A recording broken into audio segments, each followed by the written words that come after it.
तिथं गंगा भारती गोसावी नावाचा व्यक्ती राहत होता. त्याला महारोग झाला बिचाऱ्याला. पूर्ण शरीर कुजून गेले, कान सडून गेले, इथून पी पाहताय तिथून पी पाहताय, पूर्ण शरीराचे बोट सगळे गळत गळत चालले. कोणी जवळ येऊ देत नव्हतं.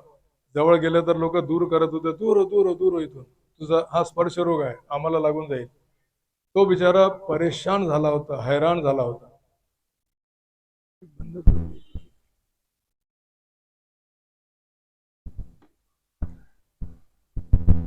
त्याला काही सुचत नव्हतं. शेवटी हैराण परेशान होऊन त्याला माहित झालं की एक शेगावला संत आहे, खामगावजवळ शेगाव नावाचं गाव आहे. तिथं एक संत नाही, महासंत आहे गजानन महाराज. मी त्यांच्या चरणी जातो. काही हो. तो बिचारा आला.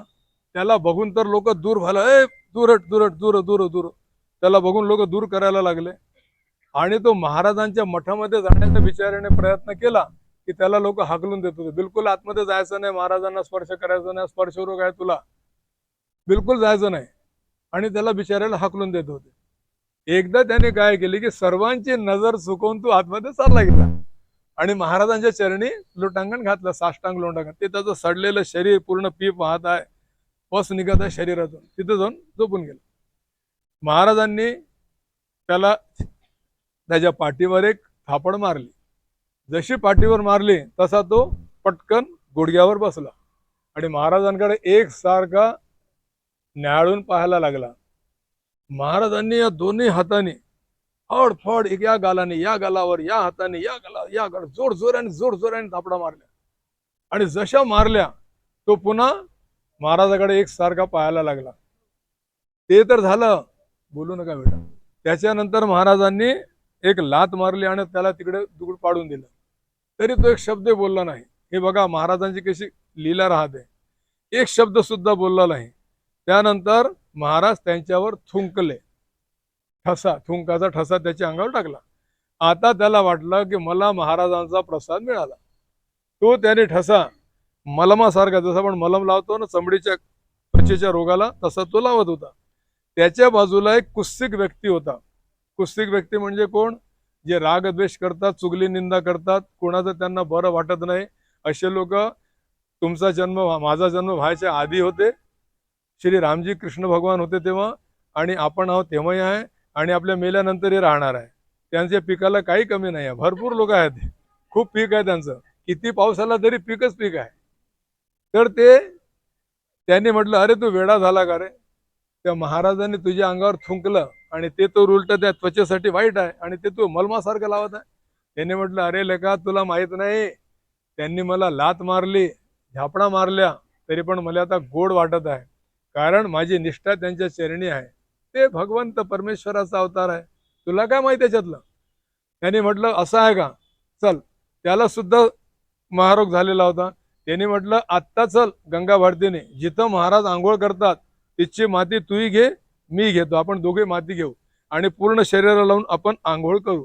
दोघांनी ठीक आहे म्हटलं. त्या गंगा भारतीने जो ठसा पूर्ण थुंक शरीराला लावलं होतं आणि ते माती जिथं महाराज आंघोळ करत होते ती आपल्या शरीराला लावली. त्यांनी सुद्धा लावली दुसऱ्यांनी, जो कुस्तिक व्यक्ती होता. गंगा भारतीचा रोग दूर व्हायला लागला. त्याची कातडी आपल्यासारखी गुलाबी गुलाबी व्हायला लागली. आणि तो जो दुसरा होता त्याच्या मनामध्ये निष्ठा नव्हती, भक्ती नव्हती आणि चुगली निंदामध्ये पटायत होता. म्हणून तो जसाच्या तसाच राहिला आणि गंगा भारती एकदम छान झाला. ज्या गंगा भारतीला कोणी जवळ बसू देत नव्हतं, तो भजन करत होता बिचारा.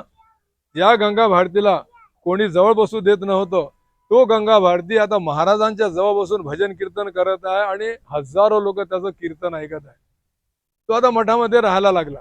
त्याची पत्नी अनुसया ताई आणि मुलगा संतोष भारती दोघेही आले आणि म्हणायला लागले की बाबा आता घरी चला, आता झालं तुमचा रोग बरा झाला, आता घरी चला. त्यांनी म्हटलं, मी आता कुठंच येणार नाही, आता माझे भगवंत, माझे परमेश्वर, माझा डॉक्टर हा गजानन बसलेला, आता मी इथंच राहणार आहे, तुम्ही आता इथून चालले जा. आणि त्याने शेवटपर्यंत महाराजांची पूर्ण सेवा केली, आपली इस्टेट महाराजांच्या चरणी अर्पण केली आणि महाराजांच्या आज्ञेनुसार तो मलकापूरला गेला. मलकापूरला आजही त्याची समाधी आहे, आपण बघू शकतो. गंगा भारती गोसावी नावाचा महाराजांचा भक्त.